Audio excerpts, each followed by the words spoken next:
नमस्कार साथियों, तो हम आ चुके हैं एक नए वीडियो के साथ जिसमें हम देखने वाले हैं फर्स्ट शिफ्ट का टेस्ट कंप्लीट हो चुका है। 29 जून की यह वीडियो है और यहाँ एक कमाल की बात हुई है उसके बारे में यहाँ पर हम देखेंगे। तो बिना देर के चैनल को सब्सक्राइब कर दीजिए और वीडियो को लाइक करना ना भूलें, क्योंकि अब बाद में भूल जाते हैं तो लाइक नहीं करते हैं और डिसलाइक करने वालों का आंकड़ा कुछ ज़्यादा ही बढ़ जाता है। और हम इन्फॉर्मेटिव वीडियो ज़रूर लाते हैं मगर लोगों को पसंद नहीं आता और वो लोग डिसलाइक करते रहते हैं, और वो डिसलाइक वही लोग करते हैं जो वीडियो देखते ही नहीं हैं। ठीक है, वो डिसलाइक करने के लिए यूट्यूब पे सर्फिंग किया करते हैं और जो वीडियो को मन करता है डिसलाइक करके चले जाते हैं। ठीक है, तो आइए वीडियो शुरू करते हैं। तो दोस्तों, जैसा कि हमने सुबह की वीडियो में बताया था कि एक ऐसा व्यक्ति था जिसकी टाइपिंग निकलने के चांसेस नहीं थे और उन्होंने टाइपिंग निकाल दी है। यही एक कमाल की बात हो गई, क्योंकि उनके घर पे 28-30 आती थी। और वो कमाल के व्यक्ति कौन से हैं, आप पुराना वीडियो देख लीजिए, सुबह का आज का हमारा, उसमें देख लीजिए, पता चल जाएगा। और वो एक हैंडीकेप्ड हैं और उनके बारे में हमने बताया है फर्स्ट वीडियो में। अगर आपने नहीं देखा है तो वीडियो देखिए, उसमें जानकारी हो जाएगी।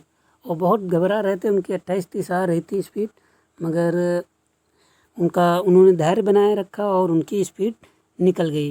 हिंदी में 25 के ऊपर आई है और इंग्लिश में 31 वर्ड पर मिनट आई है। तो क्वालिफाई हो चुके हैं टाइपिंग। अब बात करते हैं कितने स्टूडेंट यहाँ पे आज परीक्षा देने आए हैं।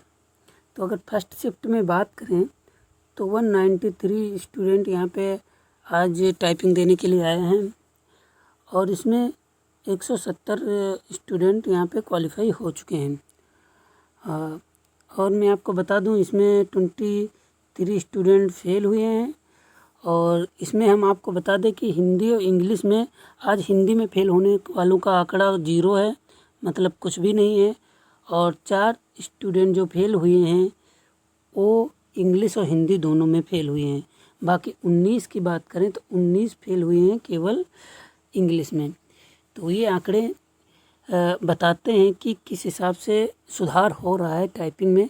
पहले बहुत संख्या में फेल हो रहे थे स्टूडेंट और अब उतनी कम संख्या में स्टूडेंट फेल हो रहे हैं। अगर मैटर की बात करें तो मैटर नॉर्मल था, ज़्यादा हार्ड नहीं कर सकते, मगर कामा और फुल स्टॉप का यूज़ ज़्यादा था।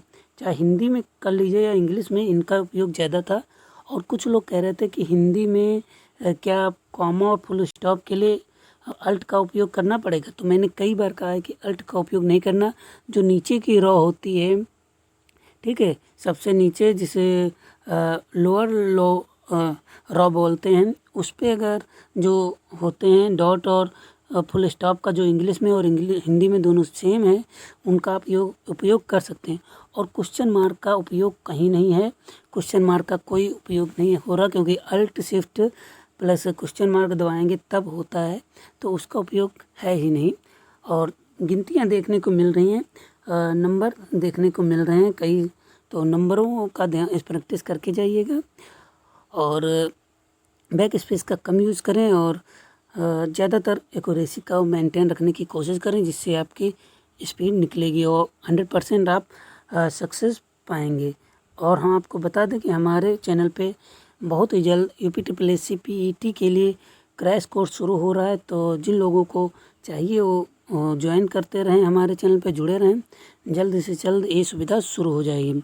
तो आइए इसी के साथ अलविदा कहते हैं और आप सब लोगों को टाइपिंग की हार्दिक शुभकामनाएं। अच्छे से टाइपिंग निकालिए और सिलेक्शन लीजिए। धन्यवाद।